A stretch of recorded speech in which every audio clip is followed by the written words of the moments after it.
Hi, welcome again. Adi Vajra is a spiritual teacher living in Hood River, Oregon, trained in multiple disciplines such as classical yoga, shamanism, Tibetan Buddhism, the Enneagram, and A Course in Miracles. Found my way to Adi after Googling Tantra and the Enneagram, which it emerged would probably have been the only way to find him for me, so happy I did. This conversation was very stimulating for me. The content of it was exciting, and I experienced Adi to be incredibly attuned to me, which is such a gift when you struggle to find and use your words as I can when I'm interviewing people. I felt I really received a lesson in Tantra beyond what was being spoken, just in sitting with Adi. To highlight a few of the teaching points that emerged from the discussion, what Adi said about Tantra being a particularly useful path for types whose integration is towards extroversion is really staying with me. It feels very true in my case.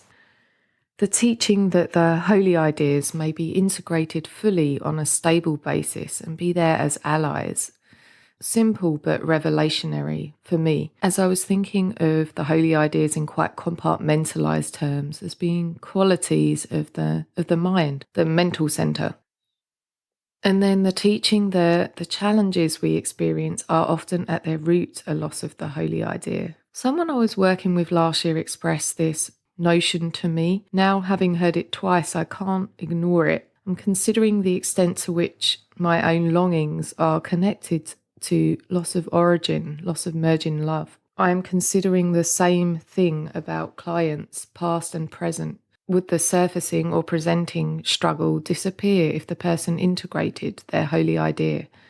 As a coach and not a spiritual teacher, I have to ground the work in something else, but it's a beautiful lens and I think very close to what's true. I hope you enjoy this chat. If you fall in love with Adi as I have, you can find his stuff on Essential Teachings, his own podcast. He has meditations on Insight Timer, which is a really great meditation app. Adi offers private teaching, so you can reach out to him for that. And he teaches yoga at Hood River in Oregon. If you happen to live nearby, firstly, I'm jealous. Secondly, you can pop in for a class.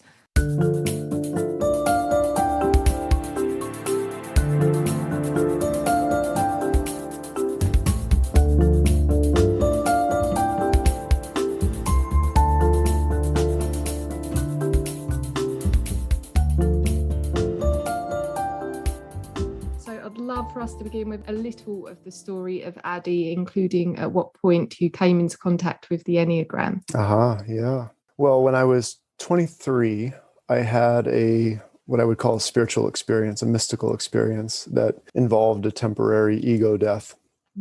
Shortly after that, I was introduced to one of my core teachers, Gangaji.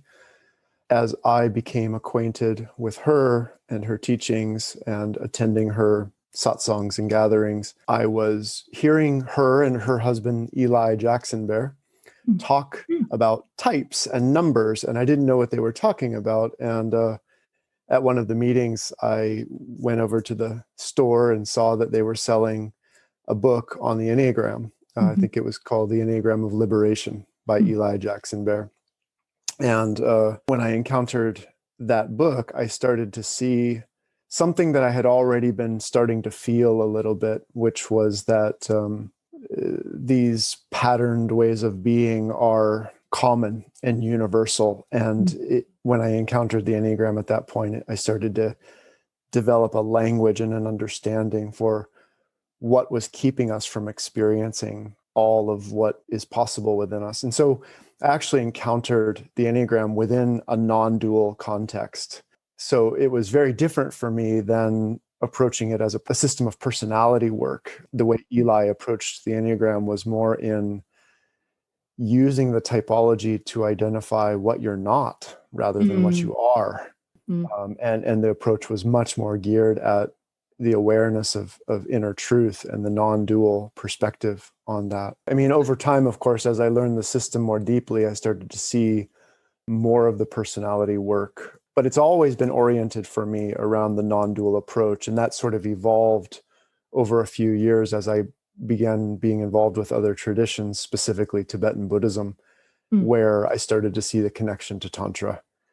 the work took a different form at that point. Yeah. Can you say a little bit about what you mean when you say non-dual approach? Well, I suppose that the non-dual approach for me means that instead of me working to improve my personality or improve the elements of my patterns, behaviors, ways of perceiving, that there's a fundamental approach to seeking what's really true in me, what's really the constant, what is here when these patterns and movements of personality are seen through. In other words, the approach to the Enneagram that way for me is less about involving yourself in the work of self and more about using it to go beyond those fixations and those limited frameworks. And I think that's consistent with most Enneagram work, but maybe with the non-dual approach, it's sort of like starting from that point. And your type, Addy, are you willing to share? Of course, yeah. And that's an interesting question in and of itself. I first identified as a 5, a sexual 5. After several years of working with the system, I actually tested as a 4, and then later tested again as a 5. Really? So it's been a very interesting journey because I have so much of those two types as a part of my style. So I do identify as a 5 with a very prominent 4 wing, and I work with both of those types quite intensively, but a sexual subtype, yeah. You've been sort of really in the thick of it with the spiritual teachings, haven't you? Yes, I've been with many teachers and traditions, and I've had an insatiable hunger for all things spiritual and mystical. So how is that now? Where are you mostly residing now spiritually? That's a good question. Well, I don't identify with any one tradition necessarily. There are definitely traditions that inform my work, my teaching more fully than others. You know, I still do, and I'm teaching yoga as well. I'm trained in yoga, so that's a big part of the work I do with self and others. And the Enneagram, Tibetan Buddhism, the Diamond Approach, these things inform me very deeply on a day-to-day basis. But I have forays into mystical work, dimensional work. So my path has been quite eclectic and a unique synthesis. And for me, those blend very well. I mean, I see, it's one of the things that's been of deep interest to me is seeing the overlap within the traditions and the commonalities to the work that they all offer. In some way, that gives me just a broader language to draw from for myself and for others. That makes sense, yeah. How do you work with the Enneagram now in your work with people? The Enneagram work informs almost the whole psychological and psychodynamic aspects of the work I do. And when I work with individuals, I almost always share with them that in one way or another, the Enneagram work is a basis, and it's taking place even when we're not intentionally working with the system itself, because it's just so ingrained in the fabric of my understanding and my work that it's just always there, honestly. So what do? Are you coaching, teaching? I am working with individuals one-on-one. That's a good significant part of my work. I do work with a couple small groups. We took quite a hiatus from doing yoga training. I actually incorporate the Enneagram into yoga training as well. We're beginning to do that again a little bit after things kind of stalled with the pandemic. So doing that work as well. I would love if that was more on offer personally. There isn't much Enneagram and yoga, is there? No, there's not. No, there's really not. And I find it's interesting because I find in particular that in the yoga trainings, people often have quite a bit of resistance to the Enneagram work. Why is that? I think there's often a perspective that the Enneagram work will confine them in some way, or that they're being boxed. And I always try to emphasize that the whole point is to escape the box or to, liberate from the box. I don't know what it is exactly, but there tends to be quite a bit of resistance to the system. And it's not a part of traditional yoga. So it's sometimes seen as like a foreign. With people who work with it, I find they're touched so deeply by it. I completely understand the resistance. It is sort of, it's easy for that to come up, isn't it? It is. It really is. Can we talk Tantra? Because I'm a bit of a Tantra novice. I associate it with sex, and it's got nothing to do particularly with sex, has it? Yeah, we're definitely not talking about the Enneagram of sex. Well, Tantra in itself is, I mean, we could go on and on with just talking about what Tantra really is. So let's see if we can make it succinct. I'll try to talk about it in the context of the Enneagram. I think maybe it'll be easiest here. To me, what Tantra does in the Enneagram work is it brings in the dimension of understanding energy, and it brings in the subtleties and the aspects of the mystical into the work.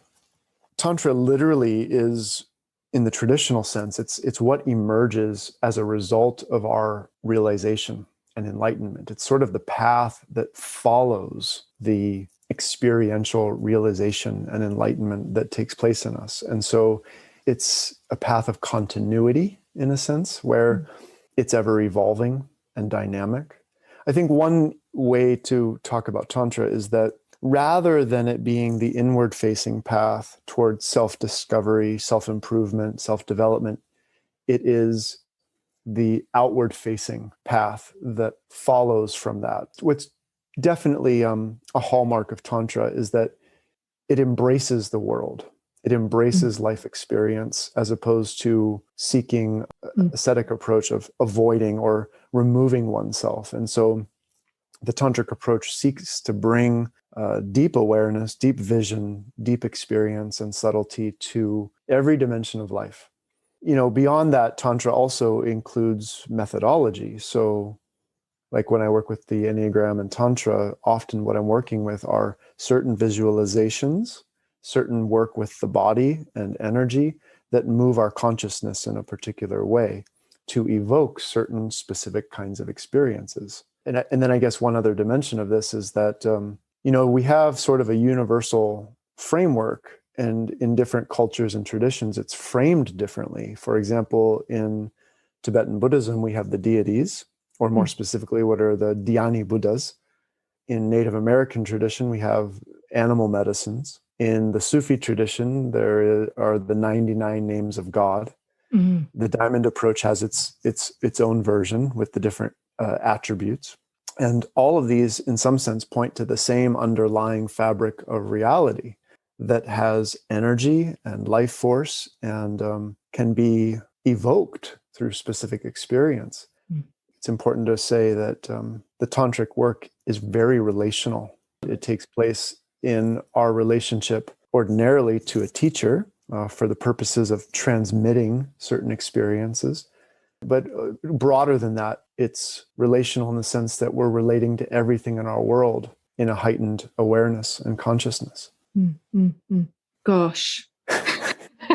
It's very relational. So can we double click on that a bit more? So how is it sort of manifesting in our conversation now, if it is?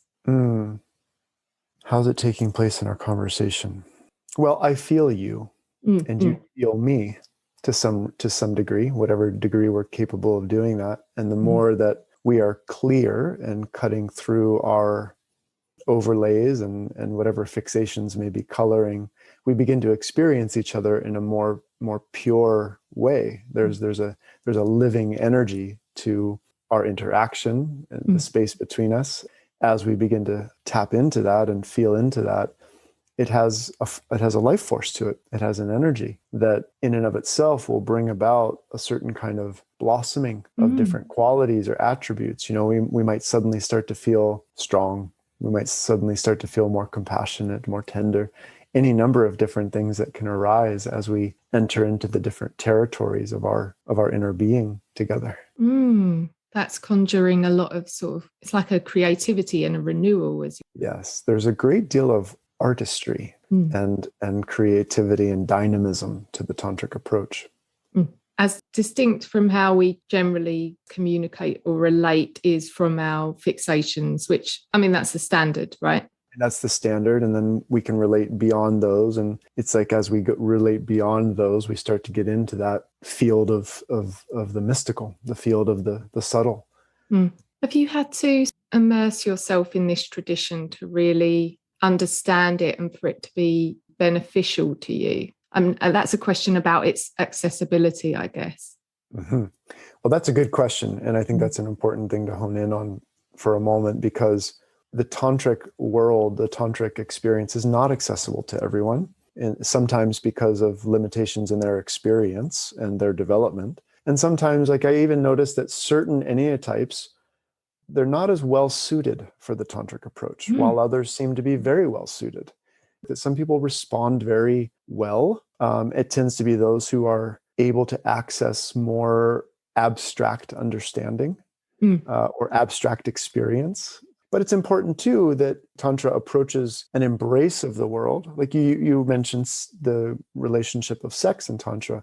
Well, if we begin to work with our experience in a tantric way, there's always a little bit of danger in doing that, because we're embracing sex, for example, or any other part of our life. And there's always possibility of that turning into fixation.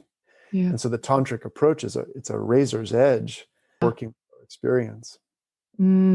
Maybe just, if you wouldn't mind, expand upon what the observation that some types take to Tantra and some types don't. Well, in my experience, I tend to notice types like type 2, often type 3, type 4, 5, type 8, tend to be very well suited. There's some aspect here for the types that are introverted in nature and where their movement of integration is toward extroversion. That tantric approach brings them out into the world more. So there's something that works and jives with that very nicely, that outward movement that Tantra encourages. But I think it's often for the types who experience emotion very intensely and who feel life very deeply. And I would say that for those types that I mentioned, there is a little bit more of that access to the abstract. You know, for example, in working with ones, I have found that their consciousness doesn't seem all that accessible to the tantric approach. And I think because they are very linear and very formulaic in a lot of ways, that abstractness tends to disrupt their development. Not to say a one couldn't access Tantra. It's just that I'm speaking generally, of course. Yeah. An instinct. Do you notice this being an instinct issue, if that's the right word? Yeah. I think it could be. Yeah, I would say probably that sexual subtypes would be much more easily geared because of that orientation around the emotional body and feeling and sensation and such. That would seem to hold true. There's just actually so much that I could ask you about this, but I'm going to ask about the combining the tantric approach with the holy ideas, because when I read that and that you did that, I thought, wow, what is that? And I would like to know what that is. Well, the work that joins Tantra with the holy ideas is extremely subtle.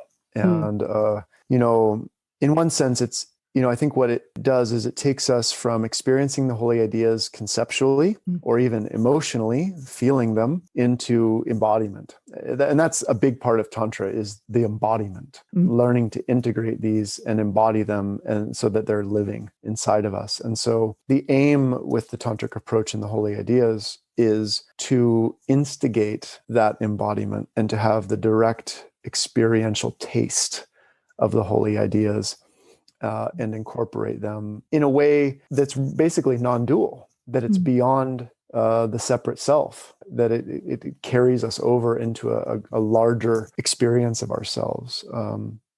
Like one example here is in the Tantric approach to the holy ideas. Let's use type 4 for a moment, where with holy origin, the source, or in the diamond approach, similarly, the point. In yoga, we have a very similar concept, bindu. Bindu means basically point, and it refers to that origin point of our consciousness. And it's often associated with the back of the head, right?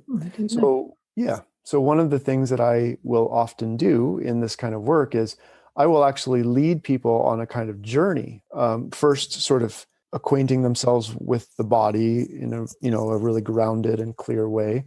But then we will often use visualizations. For example, one of the things that we've done is to take our consciousness on a kind of visualization and journey back through time, right? going back through your personal life, through your ancestry, through history, and just keep traveling back and back and back. And if we travel back far enough, we start to sense and feel that feeling and awareness of an origin point. Wow. Right? And it becomes something that we're experientially tasting and blending with. And so the use of the visualization, the body work, the trigger point in the back of the head, these are the methodology, Tantra, to evoke the experience of the holy ideas. Wow. But I'm sorry for my uncouthness. This is just... No, I very much appreciate your enthusiasm. I share that enthusiasm. The holy ideas, I mean, as you say, this is already very subtle territory of the Enneagram, isn't it? It is. Yeah. It is. And I've read Facets of Unity. I've tried to understand the holy ideas. Holy origin, just, I can't even completely understand it conceptually. The way that you just described it feels possible that that I could do such a practice and access it that way. I'm guessing you're working with people who are already in practice, right? Or people that are not completely new to spiritual practice. Generally speaking, many of the people that I encounter through my work in yoga, or if they have come to my website or whatnot, they almost always have been doing some form of inner work for a period of time. I rarely encounter folks in my work that haven't done any.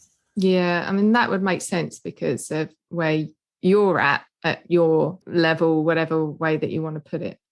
These are sort of initiated souls to spiritual practice. And this is a way to, using the Enneagram and its mapping of the holy ideas, have an experience of the holy ideas. Yes. And the other way this works too is people will begin to have experiences and they know they're having the experience, but they don't know exactly what's happening to them or what they're experiencing. They don't understand it conceptually. When that's put into the framework of the holy ideas, people gain a much greater clarity and precision about what they're actually experiencing. Because it's not clear, when an individual begins to experience something beyond the separate self and they're experiencing something that's universal in nature, our limited framework of understanding is usually not big enough to accommodate that. And so the holy ideas often offer the soothing explanation and understanding of what the person actually is experiencing. Yeah, I can completely understand how that would be the case. Is that what happened to you with your experience early on when you were 23, or was that not an experience of the holy ideas? Was that something else? I think in that experience, I actually experienced many of the holy ideas. My consciousness was sort of transported to a dimension that I didn't have any awareness even existed. And looking back after understanding the Enneagram, I can see there was definitely holy love. Holy love was present. Holy truth was present. Origin was present. Many of the holy ideas were present in that experience very powerfully, very strongly. Yeah. So if we're doing this, and I mean, it is a big if people were doing this, is it more important to have an experience about the holy idea associated with our type on the Enneagram, or how does that work in a group of people with mixed types? Yeah. When I do group work with this, I usually try to, I cover all the types because, many of the types will be present. It's usually the case that the primary fixation of the individual in their type will often lead them to their specific holy idea first. Not always the case, though. It's definitely not always the case. I mean, because any one of those holy ideas can appear also as a remedy or solution to something that the person is experiencing. And that sometimes has nothing to do specifically with their type. It's just that their development, their consciousness, it is necessitating that specific holy idea for healing and integration. And then just to be clear, the holy ideas are enlightened perspectives, correct? So that it's a state of the mental center, the holy idea. I would say it goes through all three centers, all three corners of the Enneagram, and that conceptually and understanding, yes, definitely. feeling and translated into the emotional body, yes, and then finally it's lived and embodied, and that in and of itself is a kind of progression that we could say that we typically experience the holy ideas first conceptually, and then as feeling, and then as embodiment, and that's a very natural progression. You're presumably in and out of embodiment of the holy ideas. No one sustains embodiment of the holy ideas, or do they? I would rewire the question a little bit. And what I would say is that the holy ideas exist as an underlying framework for us all the time.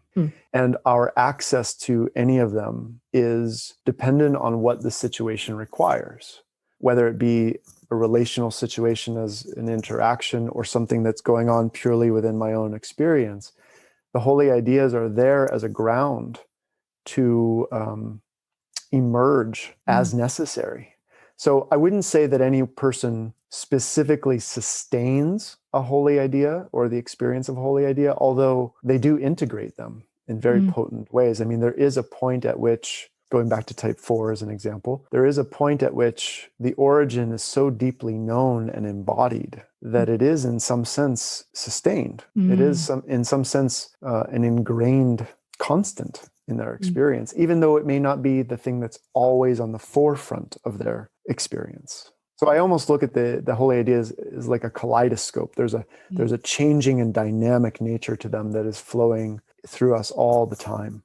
All the time. And it's just that our awareness, receptivity to them is generally blocked until it isn't blocked. Yes. Yeah. Right. Yeah. And for that reason, each holy idea is sort of surrounded by a body of conflicts that require resolution for that integration to happen. That makes complete sense. When I originally learned the Enneagram, I thought it was like we pursue the holy idea for our type. And I find it more valuable to think of it as a kaleidoscope. Yes, we have a special relationship with one of the holy ideas, as because that's the one most occluded by our patterns. Yeah. But all of them are true nature, and we have access to them, correct? That's a nice way of saying it. Yes. Yes. I think also my experience with Gangaji, with the diamond approach, and to some degree even the tradition of Tibetan Buddhism I was in, also taught me that rather than pursuing any of these specific experiences, that as we orient toward our direct, immediate experience and allow it to unfold naturally, these holy ideas just emerge organically in and of themselves. That is very much diamond approach. I really find Almaas and all of his teachings just clear and helpful. I was going to run something by you, actually, because you don't happen to have read his latest book yet, this one, right? I have. Oh, you have? I'm so curious to pick your brain on this. So you know how he goes through the direct approaches to experiencing the idealized aspects. He names a Tantra practice for type 8.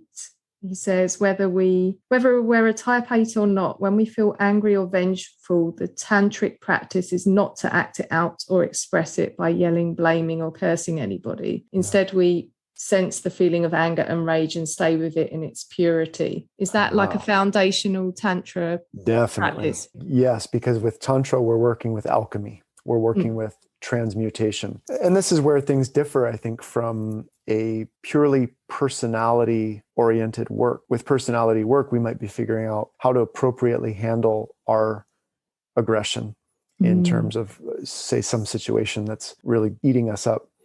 But in the Tantric approach, we're working with the basic energy of aggression. We're working to alchemize that aggression. And in the diamond approach language, that would be, specifically an integration of inner strength or power.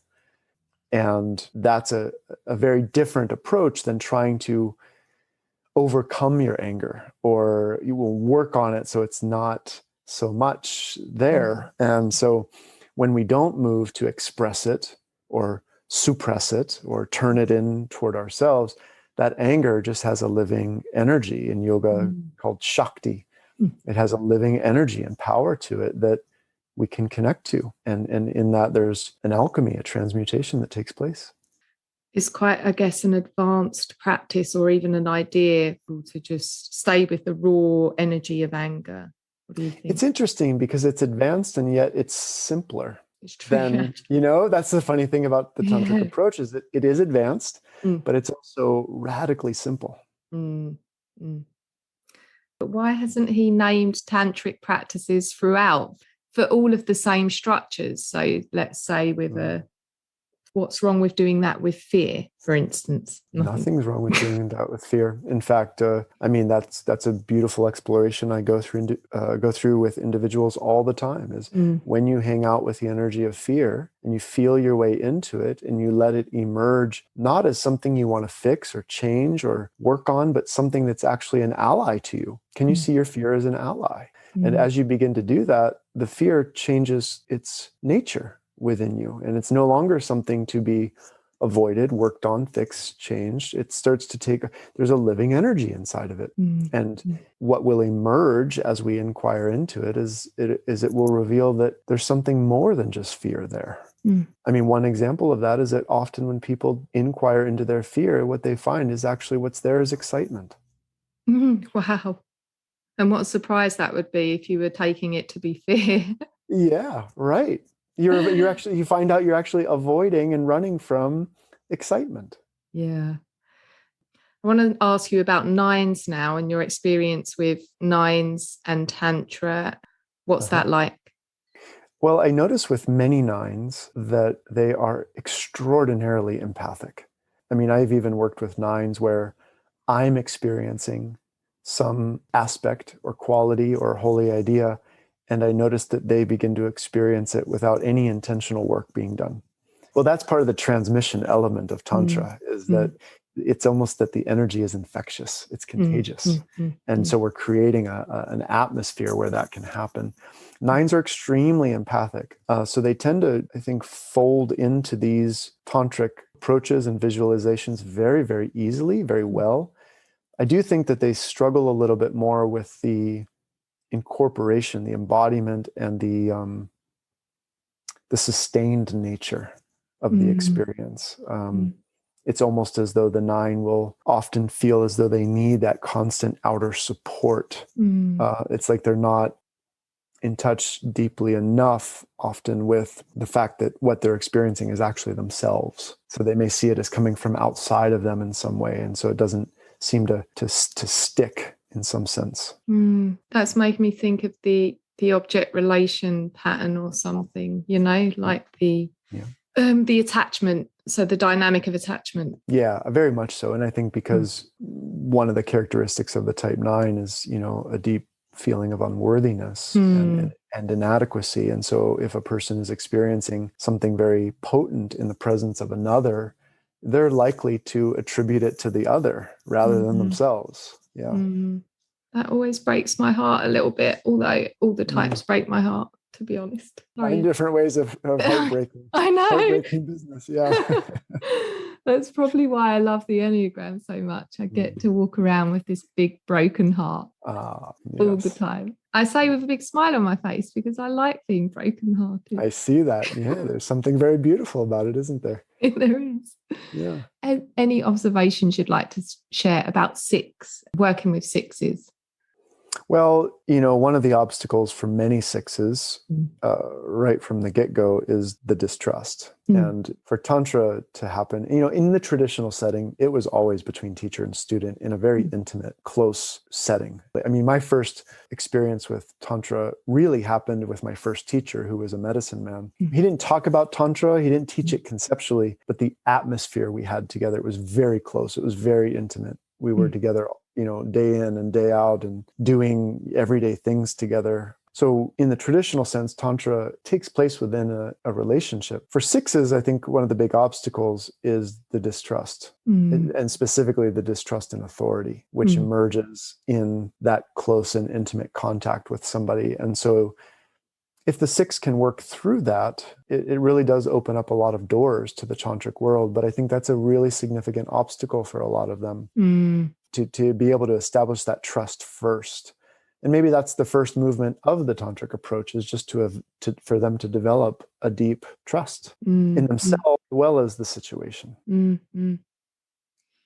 I'm sorry to just sort of cherry pick about the types. I'm more curious about some than others. And what were your thoughts on this book? Did you enjoy the book? What were your observations on it? I did enjoy the book. I enjoy most of the things that Hamid writes. I tend to, as a 5, I tend to gravitate toward the really dense things that he's written. I've spent a lot of time with some of his really in-depth books, The Pearl Beyond Price, The Point of Existence, and I definitely gravitate toward those. Much of what he's laid out was, for me, already pretty well captured by Sandra Maitri's book, The Spiritual Dimension. In fact, she played a big part in this tantric aspect for me, because I was working with two Tibetan Buddhist teachers in the Bay Area here, and I was going down there to meet with them and do a retreat. One of the teachers that I was working with happened to do a retreat with Sandra Maitri together. And so they were incorporating diamond approach principles and the Mahamudra tradition of Tibetan Buddhism. It was very beautiful. And that's really where my interest in that synthesis and also the diamond approach, it's where it became pretty solidified and deepened.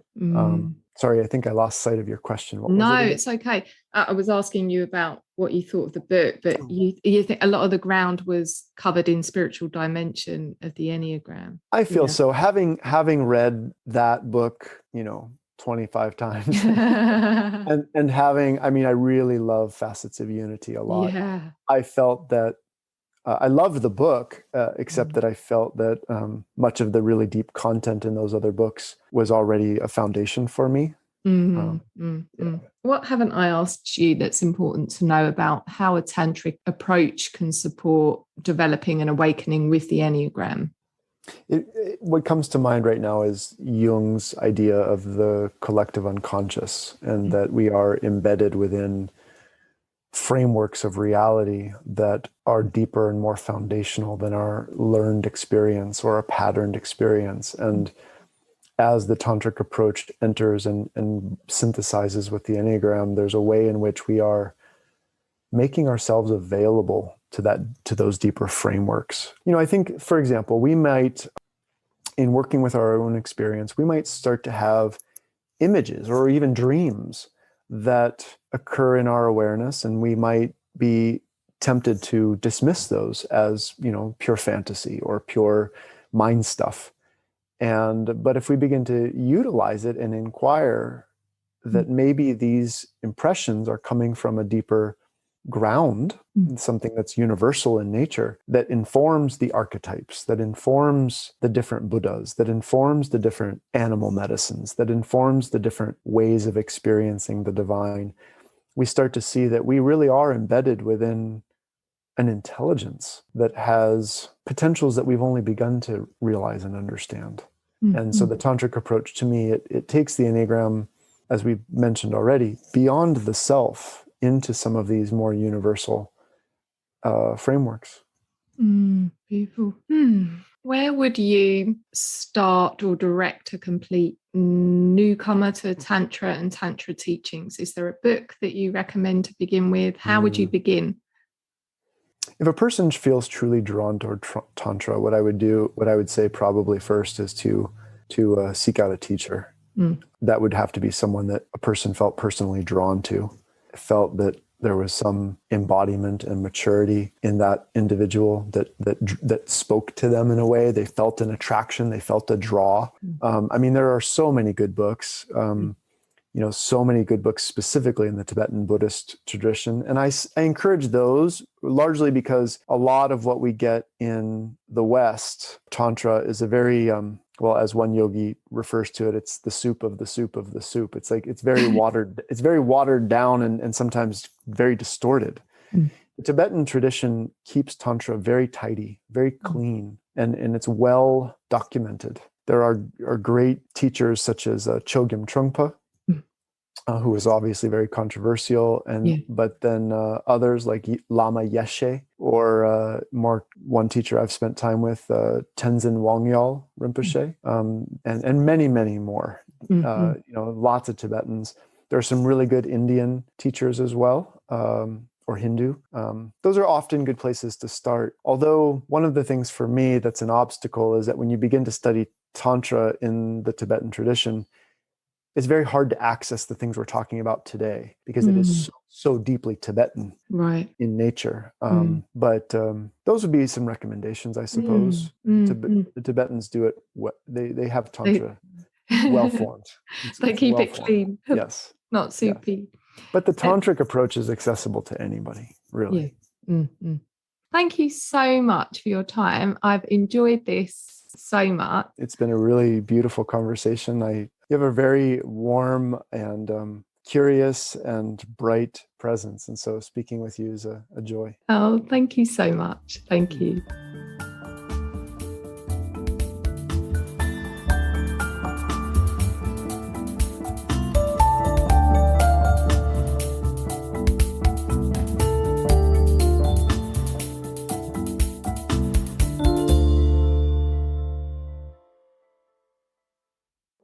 The next conversation on the podcast will be with Jason Stern, who leads Gurdjieff groups and seminars on the fourth way method of inner work.